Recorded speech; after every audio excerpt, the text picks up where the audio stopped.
Hey everyone, welcome back to my channel. I'm Erin, and for today's video, we're going to be doing 10 strange customs that people had during the Victorian era when it came to death and mourning.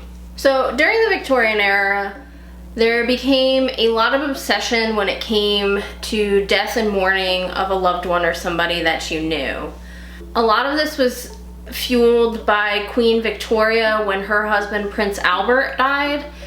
She kind of set forth a lot of these customs, and while they may seem strange today, there are some hints and customs that still are around today that were also done in the Victorian era. So like I said, a lot of these customs stemmed from how Queen Victoria acted when Prince Albert died, and it kind of became a societal thing when it came to mourning a loved one and what customs and etiquette you should actually do. Pretty much if you didn't follow these customs when somebody died, you were kind of looked down on by society. So it's just like any other thing. I guess you had more clout if you could follow through with all these steps and etiquette that they had. I'm only going over 10 of them today, but there are a lot more. A lot of the etiquette and customs that came about actually were pretty darn expensive. So if you didn't have the money to do it, obviously you weren't going to do it. It's not like funerals are cheap these days either. But this kind of stemmed all that stuff. Now you have to remember that the death rate in the Victorian era was much higher than it is today. So a lot of children were passing away, and of course adults were too. But usually the mortality rate of children at that point was like 50%. So the first thing I want to talk about is what women had to do when someone they loved passed away, namely their husband. They were expected to mourn for 2 years if their husband passed away. So during this time, she was supposed to dress properly, which pretty much means wearing black or your mourning clothes, which I'll get into in a little bit. But she was also supposed to isolate herself from society for 2 years. And on top of that, she was supposed to kind of show that she was grieving at all times during those 2 years as well. Now, like I said, Queen Victoria had a lot of influence on how people reacted when others died. For example, when Prince Albert died, she wore black every day for the next 40 years, right up until the day she died.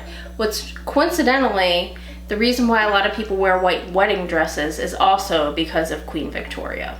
So like I said, women were expected to wear their mourning clothes, which were essentially dark and drab clothing to show that they were mourning the loss of somebody that they loved.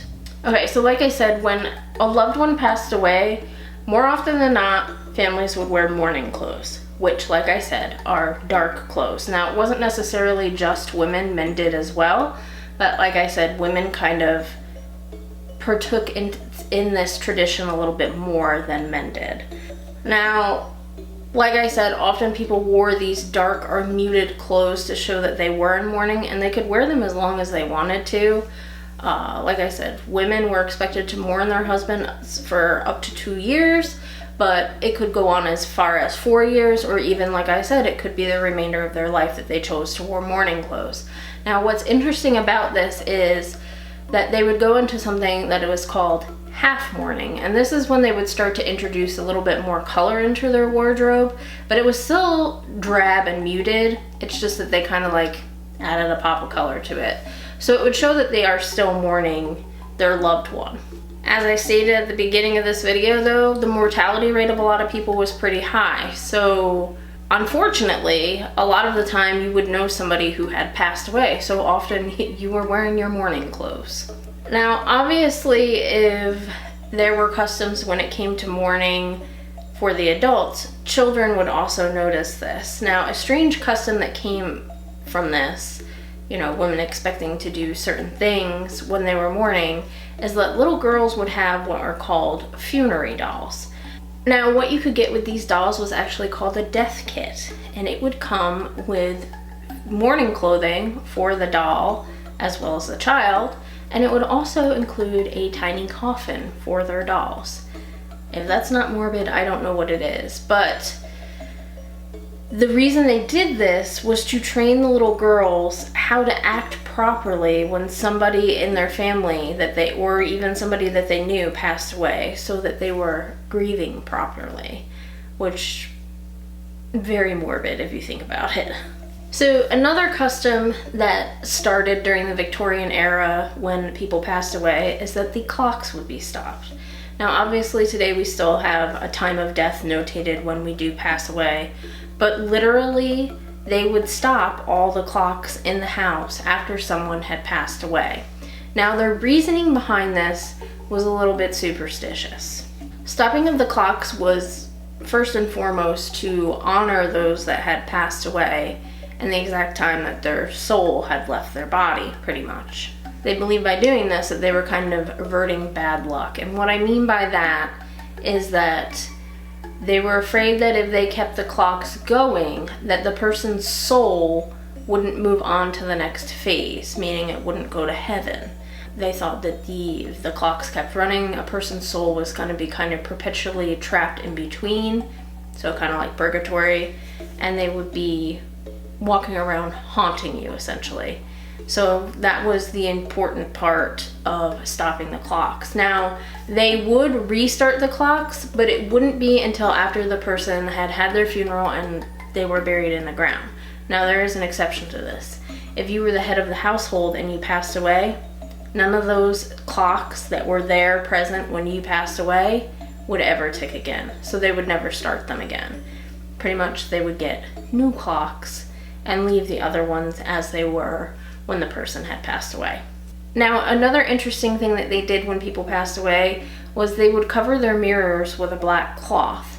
Now, the reason is that they were superstitious and they believed that mirrors could trap the souls of those who were deceased. So in order for them to move on to the next phase, go to heaven, they would make sure that the mirrors were covered so that their soul wouldn't become trapped in it. Now, another thing along the same lines was if they had family portraits, they would turn them to face the wall, or if they were like, you know, on a shelf or whatever, they would put them face down. For the same reasoning, they believe that the person's soul may become trapped in that photograph, which I find very interesting considering, you know, we have things like haunted dolls and haunted pictures and stuff. So essentially they thought that it would kind of become like a containment for the person's soul, and they wanted to make sure that they were at peace and completely passed on. Now, speaking of haunted dolls, another tradition that was held was sometimes families would have commissioned mourning or grave dolls. Now you may be asking what that is. Remember, I said the mortality rate during this time was extremely high, especially for children. 50% of them often died. A lot of it was infant mortality. So these were usually like wax effigies or dolls that were made in the likeness of their baby or small child that had passed away. Some even went as far as to use their actual child's hair as the hair of the doll. They would also tend to clothe the doll in their child's old clothing. Now, a lot of families would in fact leave these dolls at a gravesite, but there were also many families who kind of kept this as a memento of their child, and they would have them in like tiny glass coffins where they'd have a crib or something set up. Kind of similar to what some people do with like the real life baby dolls that are made today. I know that there's an actual term for them, but I can't think of it off the top of my head. But something similar to that.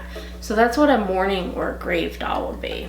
Now this next thing kind of scares the crap out of me because it's definitely a fear that a lot of people have, and that is being buried alive. During the Victorian era, obviously, medicine was not what it is today, and sometimes they would bury people alive. Now, during the Victorian era, there was actually something called the sleeping sickness, where essentially people would kind of go into a vegetative state, and sometimes they would be pronounced dead when in fact they weren't dead. And with this sleeping sickness, sometimes they would wake up later. Now, obviously, if you're buried alive, you're not necessarily going to last too terribly long down there because the oxygen will eventually run out. So for these safety burials, they would have something that would be attached to the person in their coffin that if they woke up in their coffin, they could indicate that they were alive. More often than not, it was like a ring that was attached to your finger that had a string going up that was attached to a bell. Thus, if they were alive, they could move their hands and the bell would ring, thus being saved by the bell. Now, this is also where graveyard shift came from, because often they would have somebody that was in cemeteries during the overnight hours to be alert and aware in case somebody who had been recently buried suddenly became undead and they were alive, so that they'd be able to hear that bell. Now, even one man went as far as he was so scared to death of being buried alive that he made like a window that would be able to see 6 feet down to where he was buried to see whether or not he was alive. So yeah, that's where the term Saved by the Bell comes from, and then also the graveyard shift. Now, like I said, funerals became kind of a status symbol in the Victorian era. So another strange custom that they would have were to actually hire professional mourners. Now, a lot of times these mourners didn't necessarily like scream and carry on at funerals, but they would look forlorn and they would look sad, and they would look like they were grieving deeply. So, you know, crying and what have you, but not necessarily making a huge spectacle. More often than not, they were known as mutes, because they would kind of stand there in silence and be forlorn and just look very upset over the passing of someone. Now, the more elaborate and the more mourningful your funeral was, the more you were checked off on the societal list of being a little bit further up. So it kind of became like a big, expensive spectacle to have a funeral as well. Now, like I said, if you were poor, obviously you weren't going to be able to do this. But people who had a little bit more money and were wealthy obviously could. And it almost kind of became a competition between families as to how elaborate and more sad, so to speak, somebody's funeral was compared to someone else's. So that's why they would hire professional mourners. Now, the second to last thing that I'm going to talk about is called Memento Mori. And some of you may have heard about that before. And essentially it stands for remember you're going to die. So these were pretty much personal mementos that someone would have for a deceased loved one. Now, these mementos would not only be around to remind them of the deceased person, but it would also remind them of their own mortality that eventually they would face. These things could be pieces of jewelry, they could be masks, they could be paintings, they could be little knickknacks around the house. And more often than not, there would be an actual memento from the person who passed away themselves kind of included in that. So like a lot of Memento Mori jewelry will have like locks of hair in it, and it will be the locks of hair from the person who has passed away. Now, with Memento Mori, they would not have them out or wear them in their first year of mourning, which they considered to be deep mourning. But after that is when they would have these mementos that they would carry around or wear or have amongst their house. Now, if you go on places like eBay, which obviously you have to be aware of fakes, but you can still find antique pieces of Memento Mori jewelry that have like locks of hair in them. That's a big key indicator. There's some other stuff, like you could have a piece of their clothing, stuff like that as well, but more often than not it was like a lock of hair that would be included in it. Like I said, you can find them on places like Etsy and eBay, and even like if you go to antique shops and what have you. You do have to be wary though on places like eBay that it's not something that somebody just kind of recreated. Which is going to bring me to my last thing that I'm going to talk about, which is postmortem photography. Now, eventually I would like to do a whole video just on postmortem photography in its own state, just because I find it fascinating. But essentially it's exactly what it says. They would take portraits of their dead loved ones, and often family would be surrounding them, or sisters and brothers or parents. So they literally would take pictures shortly after the person had died to memorialize them. Now, there's lots of different speculation as to why they would do this, because photography was expensive, they just wanted a memento, stuff like that, which, like I said, I'm going to do a whole video on postmortem photography on its own just because it fascinates me so much. I actually do have what I believe is a post-mortem photograph that I didn't actually intentionally buy as a post-mortem photograph. I'm interested in Victorian era photography, so I like to buy like antique tintypes and stuff, and this just happened to be in there after I had looked at the picture a little bit more. It really does look like the person that's in the middle probably was not alive when the photo was taken. I'm not going to show it right now just because, like I said, I want to do a whole video on postmortem photography on its own, so look forward to that in the future. Like I said, with postmortem photography, it often would be kind of like a family portrait. Photography was expensive then, so it could have been the only photograph that the person had their whole entire life. However, it would also kind of reflect the person themselves. So if they had a certain profession, the photograph might reflect that profession.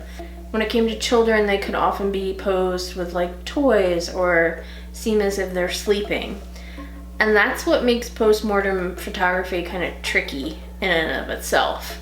They would also kind of paint open eyes on people who had passed away. Now, they would also do this with living people though during that time. So it gets kind of tricky as to whether or not you can prove something is a post-mortem photograph. Yes, some are much easier to tell than others. People are in their coffins, for example. Obviously, you're not really going to stage yourself being in a coffin dead if photography is expensive. So those are a little bit more obvious. The ones where people are posed standing up or with their families and what have you, it can be a little bit trickier to tell whether or not they have passed on or not. So again, you can find photographs like this on places like eBay and Etsy, but again, I caution you, if you're gonna go look and try to purchase them, that some of them are recreations, and others aren't, just not postmortem photography, they're just regular old Victorian photos. But there are some clues that you can kind of key into whether or not someone has passed away or not in the photo itself, such as like if they're standing up, are their feet rolled in, how their hands are in the photograph, like if they're just looking limp and not lifelike, could be a post-mortem photograph. But yeah, that's the final custom that I'm going to talk about today as far as a Victorian mourning went. Like I said, there are some other customs that go on as far as Victorian mourning went, but I found these to be some of the most interesting ones. So what did you guys think? Do you think they're creepy? I think that they are a little bit creepy. Obviously they're morbid because we're talking about death anyway, but I can see, given the era, why they did things that they did. And like I said, some of these things are even done today, i.e. mourning clothes. A lot of times when you go to a funeral, you're not going to see people wearing bright, happy colors. More often than not, they're wearing black. And that stems from that. One of the things I didn't touch on that still is done today is that people would save up for funerals while they were still living. People, in a sense, do that today. They can save up money, or they can buy like a life insurance policy. So it's kind of like preparing for your death. Still do that today. But that is it for this video, guys. If you liked it, please give me a big old thumbs up. If you want to see more videos like this one, make sure you subscribe to my channel, and I will see you guys in my next video. Bye!